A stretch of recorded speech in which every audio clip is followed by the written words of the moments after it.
Assalamualaikum warahmatullahi wabarakatuh. Perkenalkan, nama saya Muhammad Nasir. Saya adalah mahasiswa PPG angkatan kedua tahun 2022 LPTK Universitas Jember, Program Studi Pendidikan Bahasa Indonesia.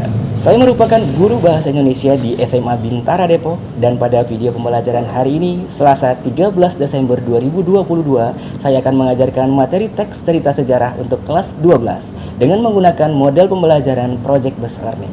Semoga video pembelajaran hari ini bermanfaat dan selamat menyaksikan.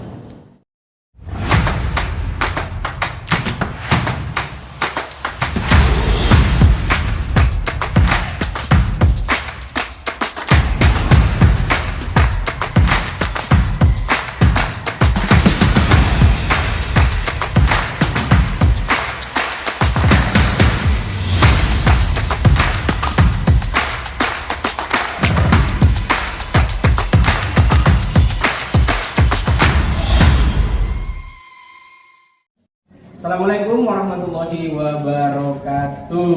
Waalaikumsalam warahmatullahi wabarakatuh. Bagaimana kabar kalian hari ini? Bagaimana?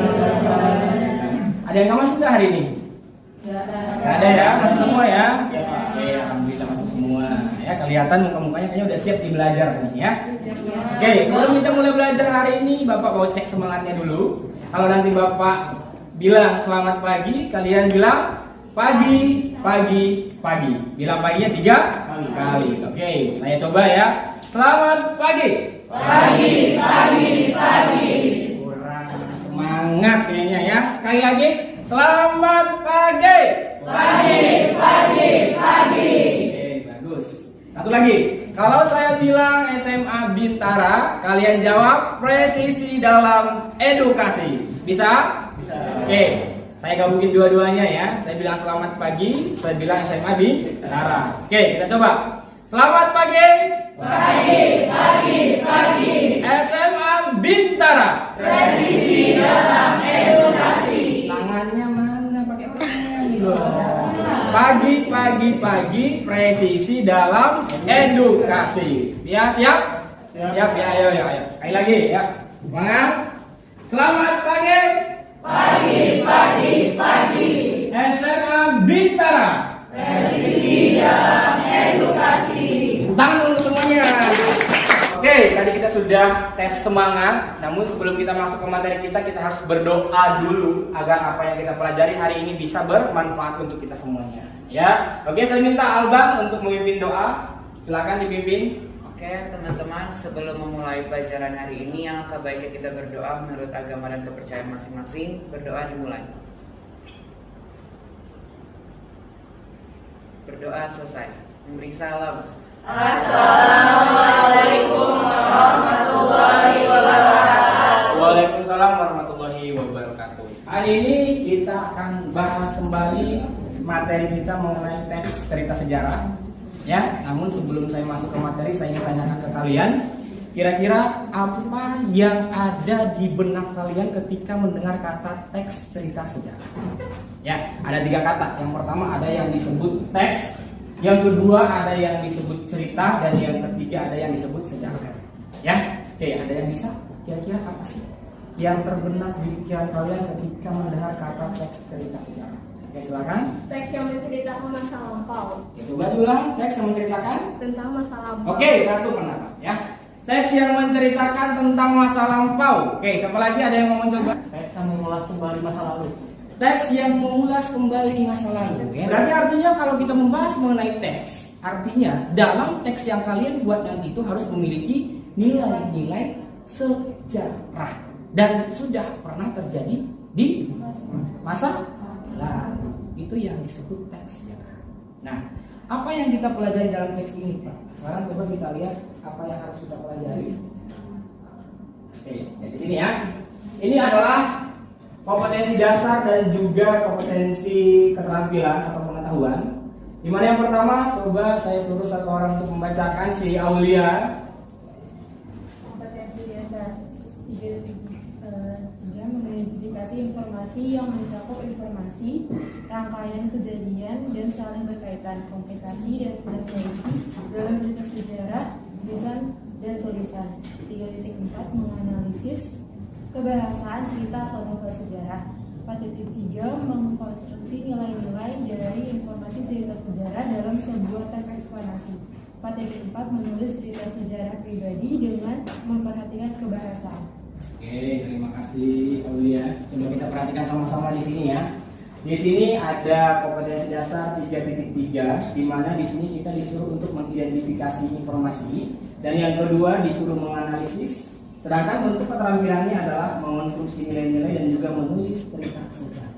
Ya. Dan tujuan pembelajaran kita hari ini adalah kalian harus mampu membuat teks sejarah dan juga mengidentifikasi.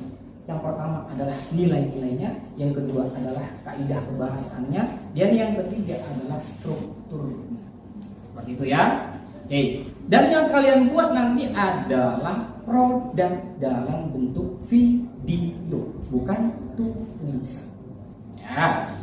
Jadi kalian coba cari satu tokoh, atau mungkin nih, kalian harus paham dulu apa itu jenis teks cerita sejarah, baru kalian bisa membuat teks sesuai dengan jenisnya. Gitu ya. Oke. Nah, sebelum saya jelaskan ke jenis-jenis teks cerita sejarah dan juga cirinya, ya.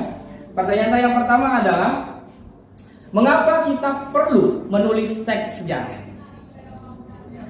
Kira-kira kenapa sih Pak kita perlu menulis teks cerita sejarah? Ya, apa sih manfaatnya untuk kita? Siapa yang bisa menjawab? Untuk mengetahui latar belakang suatu sejarah. Untuk Mengetahui latar belakang suatu sejarah. Untuk mengetahui latar belakang suatu sejarah atau suatu peristiwa yang terjadi di masa lalu. Yang kedua adalah, bagaimana seseorang itu bisa dan mampu menulis teks sejarah? Kira-kira bagaimana seseorang itu mampu menulis teks sejarah? Bagaimana sih seseorang itu bisa mengendarai sepeda motor? Pastinya harus belajar. Nah, sama halnya teks sejarah.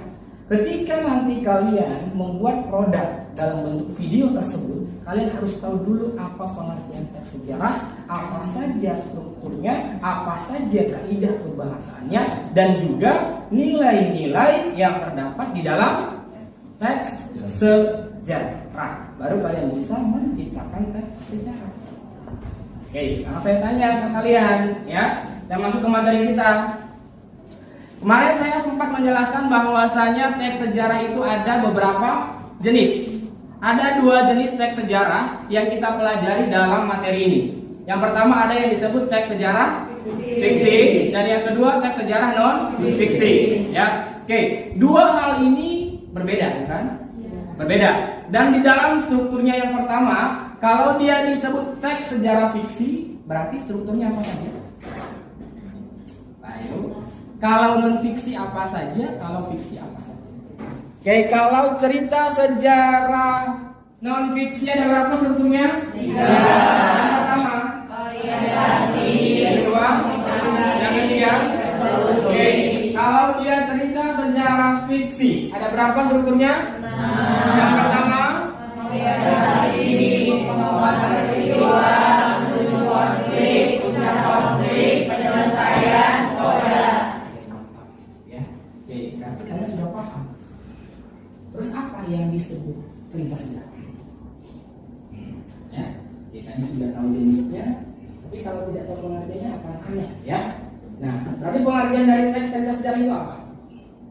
Teks yang menceritakan tentang kejadian atau peristiwa di masa lalu yang memiliki nilai-nilai sejarah. Kalau dia fiksi tetap ada nilai sejarahnya, begitu juga dengan non fiksi. Paham? Oke, sekarang kita lanjut. Di sini kaidah pembahasan, ya. Oke. Yang pertama ada yang disebut kalimat bermakna lampau. Ini contohnya apa?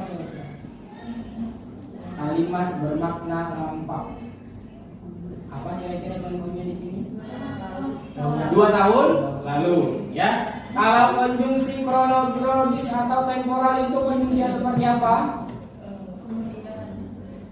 Temporal, waktu. Contohnya apa tadi? Kemudian, terus mula-mula, setelah itu, gitu ya. Oke, terus yang ketiga kata kerja material. Apa contohnya? membaca, menulis, menyanyi, dan mengunyah. Berarti kata kerja material ini berhubungan dengan fisik, ya. Terus yang keempat, kata kerja yang menunjukkan kalimat tidak langsung. Ini kebalikan dari kalimat langsung. Kalau dia kalimat langsung ditandai dengan tanda kutip, sedangkan kalau kalimat tidak langsung ditandai dengan kata dalam kalimat tersebut. Yang pertama tidak menggunakan tanda kutip, yang kedua biasanya menggunakan kata-kata seperti mengatakan bahwa, terus menceritakan tentang, menurut, mengungkapkan, dan seterusnya. Ya. Terus ada lagi verba mental, ini berhubungan dengan tindakan fisik atau bukan? Bukan, ya. Contohnya ada merasakan, mengharapkan, terus mendambakan, menganggap, dan di sini ada kalimat langsung tadi, kalimat yang menggunakan tanda kutip, kata-kata sifat. Ini kata-kata sifat tadi kan enggak? Coba siapa yang kata-kata sifat? Kemarin sempat saya jelaskan bahwa kata sifat itu ditambahkan dengan beberapa imbuhan. Aulia masih ingat? Coba apa kata-kata sifat Aulia? Sangat, amat, Sangat, amat, satu lagi lebih, atau ada yang disebut imbuhan ter. Ya, jadi kalau dalam satu kalimat kalian menemukan sangat yang ditambahkan dengan kata sifat, misalnya sangat cantik, sangat gemuk, amat putih, itu disebut kata sifat. Ya, oke, tadi kata sangat sama kata apa tadi Aulia? Amat dan sangat. Ya, oke. Terus kita cek lagi. Nah, ini yang penting yang kalian paham. Ya, dalam teks cerita sejarah kalian harus tahu nilai budayanya, nilai moralnya, nilai agamanya, nilai sosial, dan juga nilai estetis. Kalian juga harus memahami apa ciri-ciri dari teks cerita sejarah. Nah, di sini Bapak sudah menuliskan beberapa ciri dari teks cerita sejarah. Yang pertama, coba si Dewa, Wak, coba dibacain, Wak. Ciri-ciri teks novel sejarah: yang pertama, disajikan secara kronologis atau urutan peristiwa. Yang kedua, bentuk teks cerita ulang atau recount. Yang ketiga, menggunakan konjungsi temporal. Dan yang terakhir, memuat kata sejarah dan rekaan. Oke ya, ini ciri teks cerita sejarah. Ada 4 jenisnya. Yang pertama, disajikan secara kronologis. Yang kedua, bentuk teksnya cerita ulang atau recount, menggunakan konjungsi temporal dan memuat fakta sejarah dan rekaan. Nah, berarti 4 ciri ini nanti harus terdapat dalam teks sejarah yang kalian buat. Walaupun nanti yang kalian buat itu adalah video, berarti dalam bentuk tulisan bukan dalam bentuk tulisan. Tapi 4 jenis inilah yang mencirikan bahwa teks sejarah yang kalian buat itu benar-benar teks sejarah, bukan teks eksposisi, bukan teks anekdot, dan bukan teks deskripsi. Oke, saya punya satu contoh video. Coba nanti kalian perhatikan sama-sama videonya, ya. Amati baik-baik video yang berikut ini. Apakah video berikut ini termasuk ke dalam cerita sejarah atau tidak? Dia adalah Muhammad Hatta. Jujur, lugu, dan bijaksana. Itulah kata-kata yang digunakan oleh Iwan Fals untuk menggambarkan sosoknya. Hatta lahir dengan nama Muhammad Hatta pada 12 Agustus 1902 di Bukit Tinggi, Sumatera Barat. Keluarganya memiliki latar belakang religius yang cukup kental, di mana kakeknya adalah ulama terhormat di Batu Hampar. Ayahnya, Haji Muhammad Jamil, meninggal sebelum dia berusia 1 tahun. Ia lalu dibesarkan oleh keluarga ibunya, yaitu Siti Saleha. Pada tahun 1922, Hatta pergi ke Belanda untuk mengambil studi di Hannover Hogeschool atau Sekolah Tinggi Bisnis Belanda. Ia mendapatkan gelar doktorandus pada tahun 1932. Pada tahun 1927, ia ditahan oleh Belanda bersama dengan 4 aktivis perhimpunan Indonesia lainnya. Ia menolak berbagai tuduhan Belanda melalui pidatonya yang fenomenal, Indonesia Merdeka.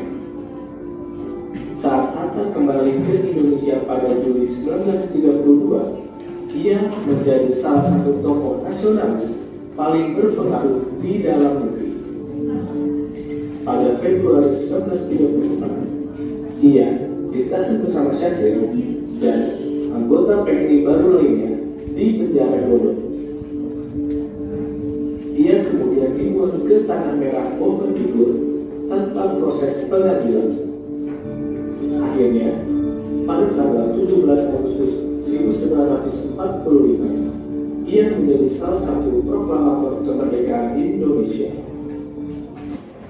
Herbert Reed menggambarkan Hatta sebagai sosok administrator, intelijen, terlatih dalam ekonomi dan analisis sosial, serta manuver organisasi. Hal itu dapat melengkapi Soekarno yang lebih bertipe karismatik dan solidarity maker. Tak hanya menjadi wapres, Hatta juga pernah beberapa kali menjadi Perdana Menteri bagi Indonesia. Selama menjadi tokoh penting bangsa, Hatta amat terkenal dengan komitmennya pada demokrasi. Ia misalnya mengeluarkan maklumat teks yang dianggap sebagai tonggak awal demokrasi dan legitimasi bagi partai politik di Indonesia. Hatta akhirnya menghembuskan napas terakhirnya pada tahun 1980 dengan berbagai warisan pentingnya untuk bangsa ini. Perlu diakui jika Hatta telah menorehkan banyak tinta emas bagi bangsa ini. Coba kalian perhatikan dari apa yang sudah kalian tonton tadi, kira-kira menurut kalian apa yang kalian tonton ini masuknya ke teks sejarah yang mana? Kenapa nanti? Karena benar-benar terjadi yang pertama, ya. Berarti peristiwa ini pernah terjadi di masa lalu. Oke. Terus yang kedua, ada tokoh yang dibicarakan. Tokoh siapa tadi yang dibicarakan? Siapa yang tidak kenal dengan Bapak Muhammad Hatta? Mungkin kalian semua kenal juga, walaupun di masa itu kalian belum lahir, ya. Tapi sampai hari ini Bapak Muhammad Hatta masih terkenal dengan jasa. Oke, nah kalian sekarang sudah duduk di kelompok masing-masing, ya. Saya akan bagikan LKPD. Di sini nanti kalian coba melihat LKPD atau tugas yang akan kalian kerjakan. Jadi dari produk yang kalian sudah siapkan kemarin, coba kalian nilai sesuai dengan apa yang ada di dalam LKPD ini, ya. Kalian persiapkan. Nanti setelah ini kita langsung presentasi. Oke, ya. Jadi tadi kalian harus tahu dulu jenis apa yang akan kalian kembangkan ke dalam bentuk video tersebut, apa saja strukturnya, apa saja kaidah kebahasaannya, dan juga nilai yang terdapat di dalamnya. Gitu ya. Oke, saya bagikan biar kamu tahu apa saja yang menjadi penilaian.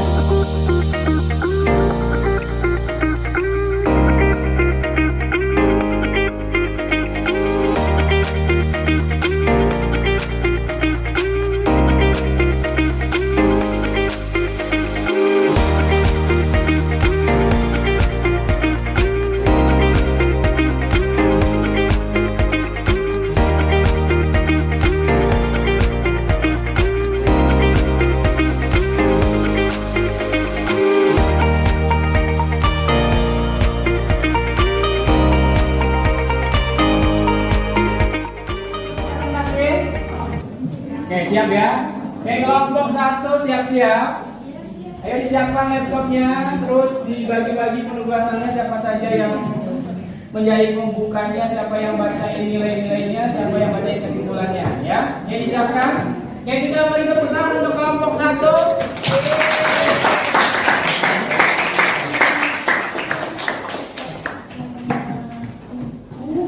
Assalamualaikum warahmatullahi wabarakatuh. Waalaikumsalam warahmatullahi wabarakatuh. Kelompok kami hari ini akan mempresentasikan tentang tokoh sejarah yaitu Putri Dayana. Sebelum itu, sebelum presentasi kami akan memperkenalkan diri kami terlebih dahulu. Saya Nazoli Anwar, saya Izni Dianti, saya Kanita, saya Fani Nabila Sofiana, saya Kamina, saya Syara Tawajud.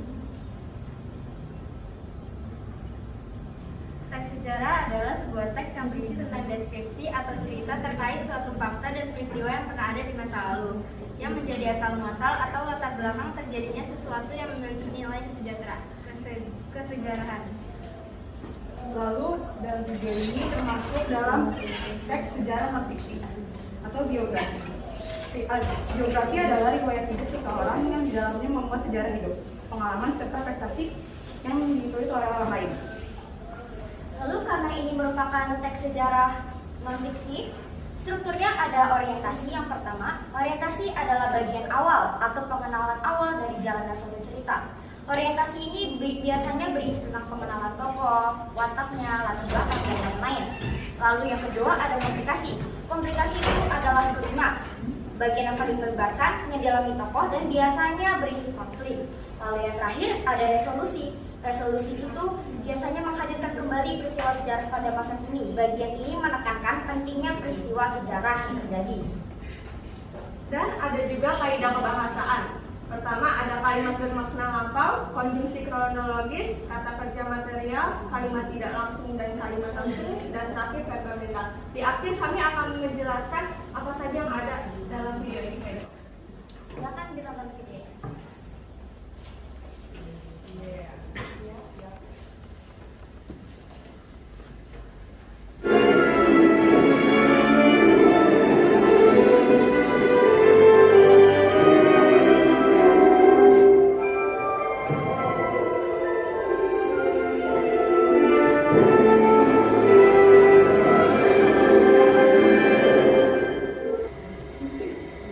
I don't think many people would want me to be queen. Actually, when I say many people, I mean the establishment that I'm married into, because they've decided that I'm the one sold up.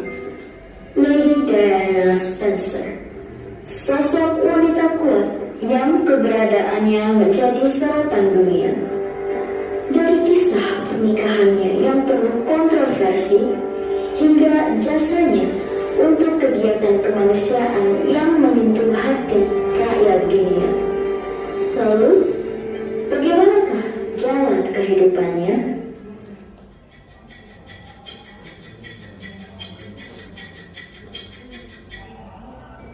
Diana Princess Spencer terlahir di Birmingham, Inggris pada 1 Juli 1991. Diana berasal dari keluarga Spencer, aristokrat terpandang yang mempunyai hubungan dengan keluarga kerajaan. Merupakan putri bungsu dari Viscount dan Viscountess Althorp. Tahun 1977, Diana pertama kali bertemu Pangeran Charles. Pada 29 Juli 1981, Lady Diana dan Pangeran Charles menggemparkan dunia dengan pernikahan megah mereka yang disiarkan langsung di televisi dan disaksikan jutaan orang di penjuru dunia. Pada 1991, Diana berkolaborasi dengan Andre Morton untuk menerbitkan buku mengenai kehidupannya. Buku yang berjudul Diana Her True Story in Her Own Words menuai banyak perhatian. Diana mengungkapkan penderitaannya untuk yang pertama kalinya. Unborn's Instinct is a very good book. What effect did that have on you? Pretty devastating. And bulimia, even heroin bulimia, and just a feeling of being no good at anything and being useless and hopeless. Pada bulan Juli 1996, Diana dan Charles resmi bercerai. Setelah bercerai, Diana memutuskan untuk menghilang dari kehidupan publiknya demi melindungi kedua anak. Terima kasih telah menonton video ini. Kami akan merinci yang ada di dalam video. Pertama, strukturnya. Orientasi dari menit 00 sampai 02.25. Komplikasinya 02.26 sampai 06.42. Dan resolusinya 06.43 sampai selesai. Lalu selanjutnya ada kaidah kebahasaan yang terdapat dalam video ini. Yang pertama itu ada kata kerja material seperti mengenyam, menikah, dan menarik. Lalu ada kata kerja tidak langsung seperti dikabarkan, didukung. Lalu ada konjungsi kronologis seperti kemudian dan setelah itu. Adapun nilai-nilai yang ada di video tersebut, yang satu ada nilai moral. Nilai moralnya yaitu Putri Diana menginspirasi wanita-wanita di dunia dengan aksi-aksi kemanusiaannya. Yang kedua ada nilai sosial. Nilai sosialnya adalah Diana berkontribusi kepada masyarakat, terutama kepada pengidap AIDS. Ada yang ingin bertanya?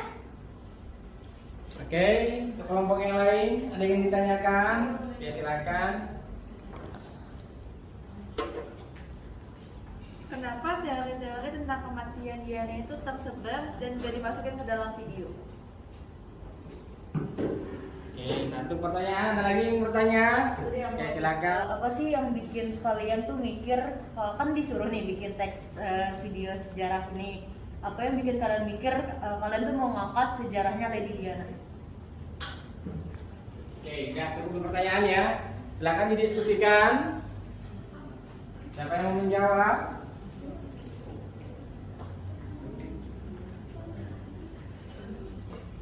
Ya, silakan. Saya ingin menjawab pertanyaan dari Ines.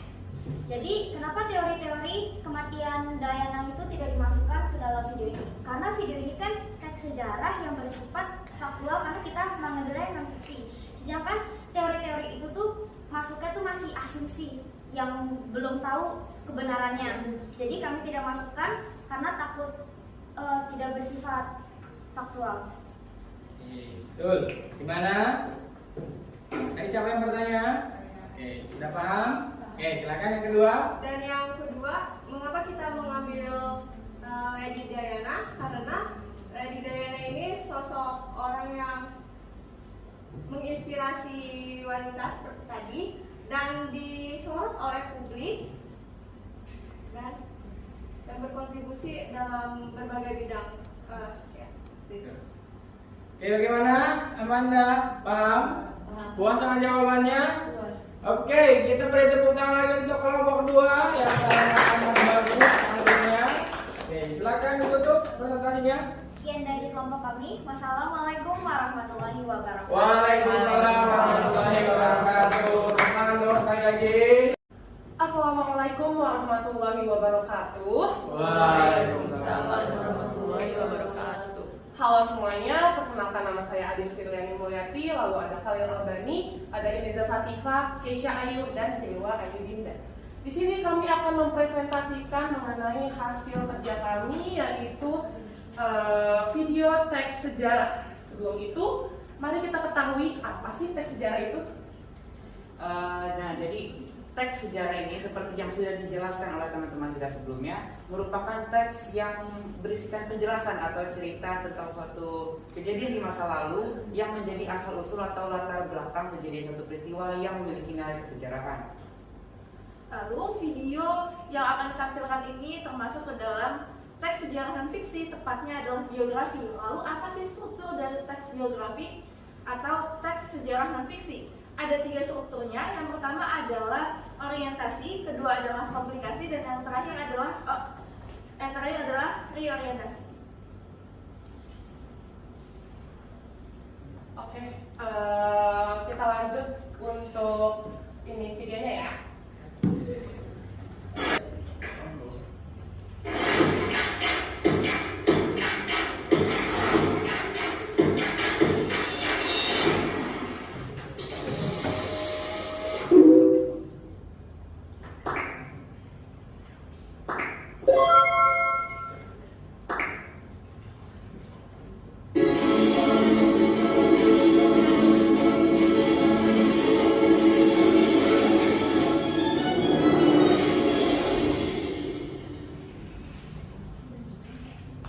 Tokoh wanita satu ini sangat dikenal di Indonesia. Ia adalah Raden Ajeng Kartini.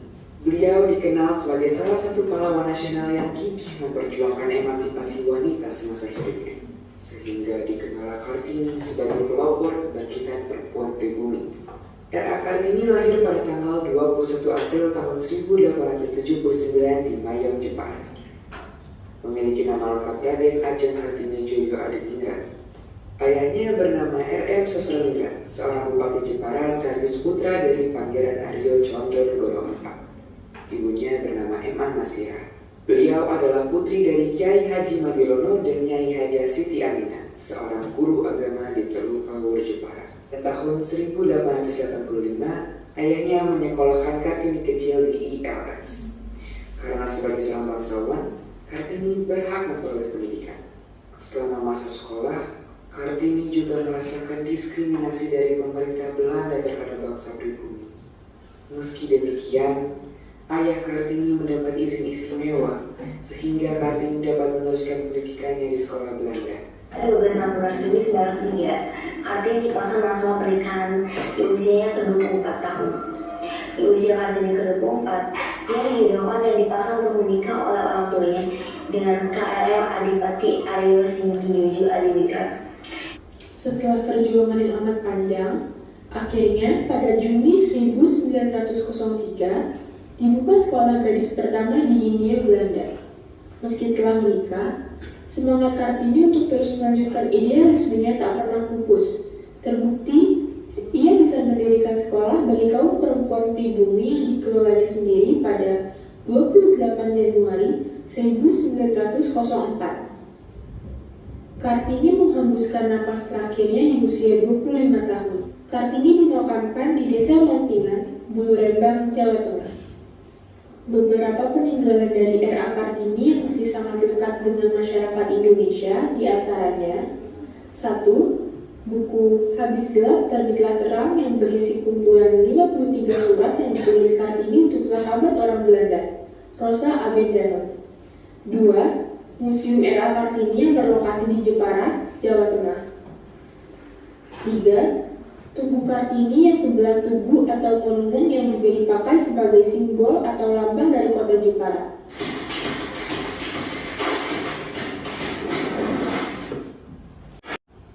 Nah, dari video yang udah kita tonton tadi, kita bisa lihat struktur teks sejarahnya dari perbedaan suaranya. Tadi yang isi suaranya itu ada 3 orang. Suara yang pertama itu menunjukkan bagian orientasi atau part di mana menceritakan latar belakang R.A. Kartini ini mulai ia lahir sampai pendidikannya dan lain-lain. Terus yang suara kedua itu bagian struktur komplikasi atau part di mana memuncaknya konflik.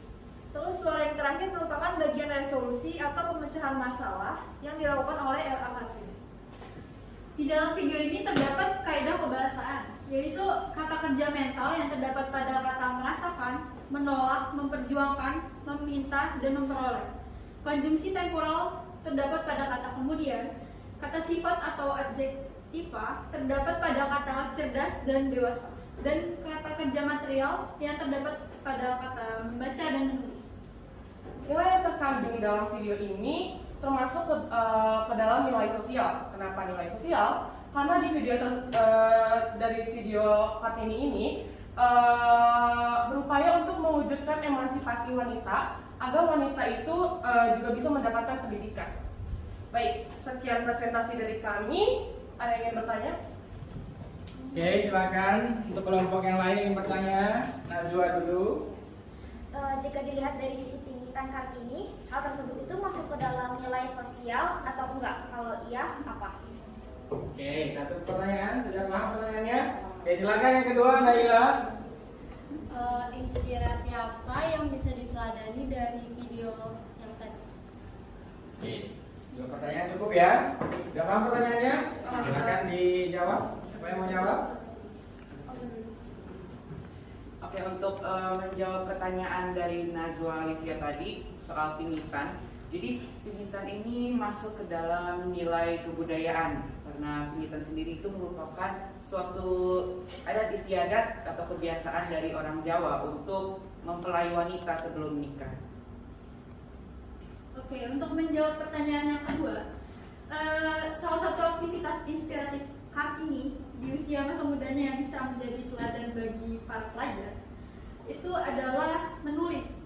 Pada masa mudanya, Kartini rajin menulis dan menuangkan gagasannya, terutama berhubungan dengan kesetaraan hak kaum perempuan. Maka dari itulah tulisannya bisa berisi Beethoven's Lelia dan masih bisa kita baca sampai sekarang. Oke, bagaimana? Puas dengan jawabannya? Puas ya. Bagaimana Aulia? Oke, sip. Kalau sudah puas, silakan ditutup presentasinya. Oke, terima kasih atas perhatiannya. Wassalamualaikum warahmatullahi wabarakatuh. Tepuk tangan dulu untuk kelompok 3. Tepuk tangan dulu.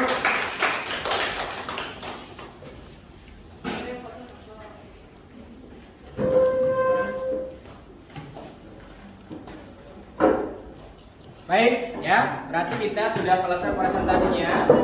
Alhamdulillah tadi saya lihat semua kelompoknya itu sangat amat bagus hasil presentasinya. Baik dari segi produk video yang kalian tampilkan dan presentasi yang kalian tampilkan. Sepertinya kalian sudah benar-benar menguasai apa yang kalian presentasikan. Begitu juga dengan tokoh-tokoh yang kalian buat dalam teks cerita sejarah yang kalian kembangkan menjadi sebuah video, ya. Oke, dari sisi ceritanya tadi sudah amat sangat bagus. Bagaimana cara editingnya, terus bagaimana strukturnya, ya. Terlihat sekali bahwasanya kerja keras kalian untuk mengerjakan video tersebut terbayarkan, ya. Tidak cuma sekedar hanya teks biasa, tapi melalui isi suara atau dubbing yang kalian gunakan dalam video tersebut, terus bagaimana perpindahan dari satu struktur ke struktur berikutnya, ya, itu sangat-sangat amat bagus menurut saya, ya. Nah, oke, untuk itu menurut kalian bagaimana pembelajaran hari ini? Apakah memuaskan atau seperti apa hari ini? Seru ya, memuaskan ya. Terlihat dari produk yang kalian buat, sangat-sangat saya apresiasi untuk semua anggota kelompok pada hari ini. Tepuk tangan untuk semuanya. Oke. Nah, karena kita sudah berakhir, jam kita sudah habis, kita tutup pembelajaran kita hari ini. Namun saya minta satu orang untuk berdoa. Saya minta Ihsan untuk menutup pembelajaran hari ini. Silakan berdoa semuanya. Sebelum kita menutup pelajaran hari ini, baiknya kita berdoa malam. Selesai. Yang bisa